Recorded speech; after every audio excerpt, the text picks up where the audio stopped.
Good morning, boys and girls. How's everybody doing? It looks like a beautiful sunny day out my window. Today I have two stories that I would like to read to you. So today's video might be a little longer, moms and dads. So if you want to stop it after one, feel free. Here we go. So the first story I have is called Edward Gets Messy. Have you guys gotten messy lately? Maybe. This is Edward. Edward is a very particular pig.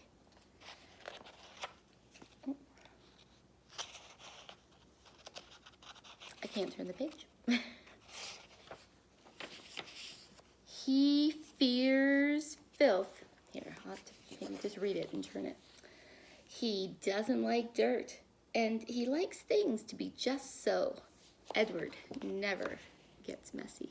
You see that? He's cleaning and he's jumping over things and vacuuming. He does not want to get messy. Each morning before school, Edward irons his perfectly clean clothes. He tidies his perfectly tidy room until there's not one speck of dust in sight. I'll turn it like that. He vacuums his perfectly sparkling goldfish tank with a special underwater vacuum.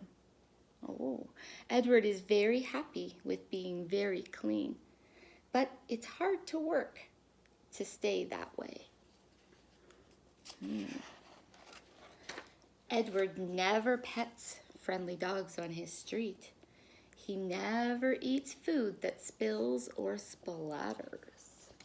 See that? Like spaghetti and meatballs or pizza.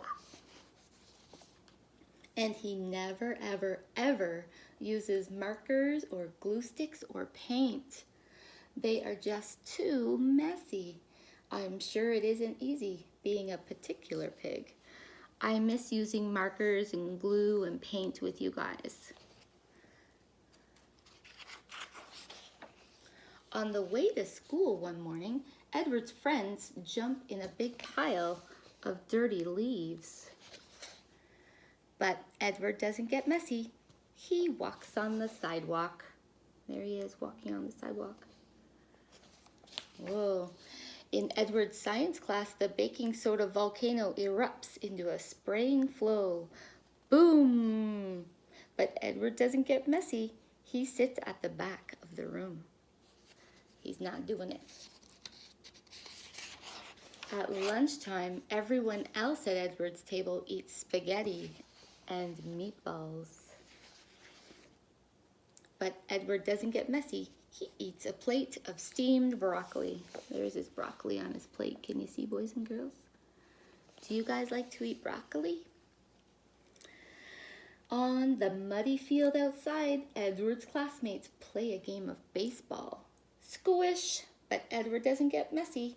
He stays in the stands. The stands are also the benches. Edward has stayed clean for most of the day. Now there's just one class left. The art teacher gives out paper and paint. Once again, Edward doesn't get messy. He straightens up the supply shelf. But something goes wrong. See, there they all are. She's passing out the paint and the supplies. But what do you think might happen to Edward after he's cleaned up the shelf? Let's find out. Plop. Oh dear. Splat. Whoa! To his surprise and his horror, and through no fault of his own, what's happening? Edward gets messy. Oh, look at that. I wonder what he's gonna do. Edward is distraught. Edward is devastated. Edward doesn't know what to do. But wait. There he is. What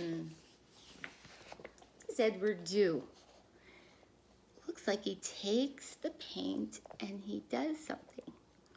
He gets a little messy and he does a beautiful picture. The next day at school, Edward helps the science teacher with her experiment. Look, Edward's getting a little messier every day. On the muddy baseball field, Edward gets a hit and slides into second base. Look at the muddy field and you see Edward, he's sliding, so he's gonna get muddy. And on the way home from school, he jumps into that big pile of leaves. That's a fun thing to do. Edward is no longer afraid to pet friendly dogs on the street or eat food that spills and splatters. He happily uses markers and glue sticks and especially paint, because now Edward knows that it's okay, even for particular pigs, to get messy. There he is, I'll show you. He pets the friendly dog, giving him a kiss and his spaghetti and meatballs. And he knows it's okay, because what can happen if you get messy? After all, they can always clean up. He just has a bath. I like that little story, friends. I hope you did too. All right, then I have one of our favorite kind of stories. I'm gonna see if I can fool you this time with Pete the cat and his 4 groovy buttons. Here we go.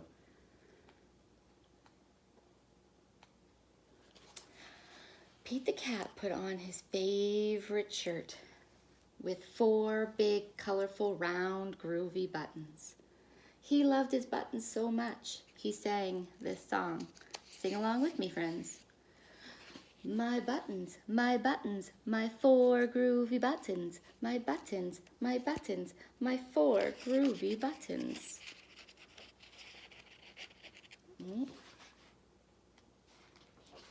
Pop! Oh no! One of the buttons has popped off and rolled away. How many are left? Do you remember? It is 3. 4 minus 1 is 3. So now Pete has 3 buttons on his shirt. But did Pete cry? Oh goodness, no. Buttons come and buttons go. He kept on singing his song. My 3 groovy buttons. My 3 groovy buttons. Pop! Oh no! Another button popped off and rolled away. How many buttons are left? He had 3 buttons and 1 popped off. That's right, friends. It is 2. 3 minus 1 is 2. Did Pete cry? Oh goodness, no. He kept on singing his song. My 2 groovy buttons. My 2 groovy buttons. Pop! Oh no! Another button popped off and rolled away. How many buttons are left? You're right. 2 minus 1 is 1. But did Pete cry? Oh goodness, no. Buttons come and buttons go. He kept on singing his song. My 1 groovy button. My 1 groovy button. Pop! Oh no, the last button popped off and rolled away. How many buttons are left, friends? Did you all say 0? 1 minus 1 is 0. Did Pete cry? Oh goodness, no. Buttons come and buttons go. Pete looked down at his buttonless shirt. And what do you think he saw? What do you think Pete saw? Do you remember what Pete saw? You're right. His belly button. And he kept on singing his song. My button, still have my belly button. My button, still have my belly button. I guess it simply goes to show that stuff will come and stuff will go. But do we cry? Goodness, no. We keep on singing. Buttons come and buttons go. The ends, all those colorful buttons. Thank you for letting me read you a story today, friends. It was fabulous and exactly what I needed to do. I hope you have fun today outside if you go outside, or if you choose to do a little paint or a little picture. I would love to see your picture. You can have your moms and dads take a picture of it and send it along. All right, friends, have a great day. And again, I miss you all and take care. Bye.